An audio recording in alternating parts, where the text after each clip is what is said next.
Now, Surya Namaskar is not about sun worship as some people think it is. Surya Namaskar is about integrating the sun within you. There is no life on this planet which is not solar powered.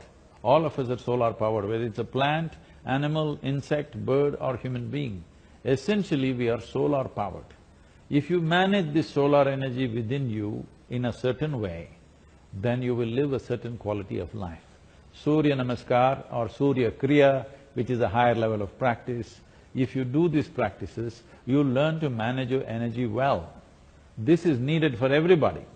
I refuse to recognize people as Muslims or Christians or Hindus. I see human beings as human beings.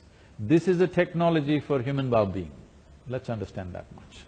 But does the implementation of yoga need such a confrontation? See, if yoga was implemented by previous governments, nobody would have protested. Because a particular government, now a particular party is in power and people recognize that as belonging to a certain community, these problems are coming. Otherwise, right from 1947, if everybody said in all schools you must practice yoga, gladly everybody would have practiced. I'm saying people are taking a political stance. The problem with the country right now is, people have predetermined stance about everything. This must go. All intelligent human beings look at every issue as it is. What's good for us, we must choose that, rather than taking predisposed positions on everything. Do you saying that yoga is a separate thing from Hinduism or Hindu religion? See, if yoga is Hindu, then gravity must be Christian. Let's all float around, let's not be available to gravity. There is no such choice. How the human mechanism works, it doesn't matter what you identify yourself with. It doesn't matter in which way you're brainwashed. But you must understand, human mechanism is not your making, it is nature's doing. A profound understanding of that and how to bring that to its highest level is yoga. Every human being should make use of it, irrespective of who they are. You said that the Isha Foundation is teaching yoga in schools also. A forceful inclusion of yoga in the school curriculum, is it good? Well, you never protested forceful inclusion of physics or chemistry, did you? No, but yoga is a different thing. Why is it a different thing? It's an exercise, kind No, of. no, no. It is not an exercise. Forcefully, you are made to learn the chemistry of the plant.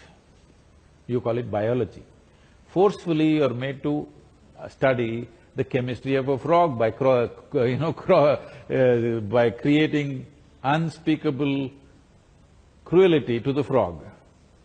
But if I tell you, please learn something about your inner mechanism, that becomes forceful. Why? This is why I said our brains are still in Greenwich Mean Time. The British left in 1947, but they've not walked out of our head yet. That's a problem. This is a science with which India grew. This is a science with which Indian people achieved heights at one time. We were the greatest economy on the planet, the largest exporter on the planet. We were the most scientifically advanced nation thousands of years ago, simply because people understood the human mechanism well and how to take it to its highest level. But today we've dropped that.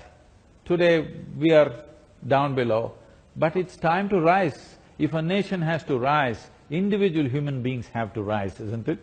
If individual human beings do not achieve a certain level of balance and excellence within themselves, how do you expect to take a nation ahead? It's just a joke, it's only a political slogan, it's never going to happen. In that context, we want every child, doesn't matter from which community they come from, that should not even come the thought. We want every child to benefit.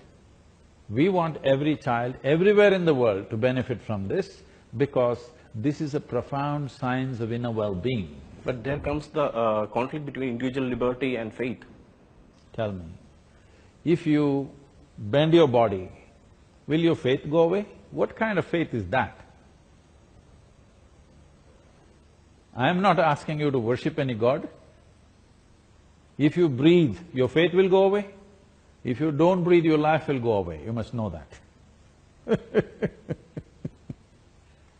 About the faith we are talking. See, the faith problems are not faith problems. These are political issues. As I said, If yoga was brought by another party or another government, nobody would have protested. Unfortunately, it is being brought by a party which is recognized as Hindu. Because of that, this problem. You said that yoga is a science, but most people believe that it's a kind of faith or it's a practices. Who is that most people? I believe so. You believe so? I'm telling you, then you have not practiced yoga, obviously. Yeah. Yes. So if you assume things which you have not practiced, which you are not exposed to, what can I do? See, you have no exploratory mind. You have a prejudiced mind. What to do? Please explore and see. Just do yoga and see whether your faith will change or not. In the Surya Namaskar case, they don't want the chanting at that time. There is no chant in Surya Namaskar, whoever is adding it. But today I had a breakfast from here. So there is a chanting before the breakfast. Did you know the meaning of the chant? Yeah, I know that. What? Om Sahana Bhavatu Sahana Bhunaktu. Yeah, what does it mean? Let us eat together, let us be together, let us generate energy together, and let us create something beautiful together. Is it a problem? Is that not what we need in this country right now? In a diverse nation like this, where there are 100 different differences between all of us, is it not important we chant Sahana Bhavatu? That let us be together, let's do things together, is it not very important? Why is it against your faith or my faith?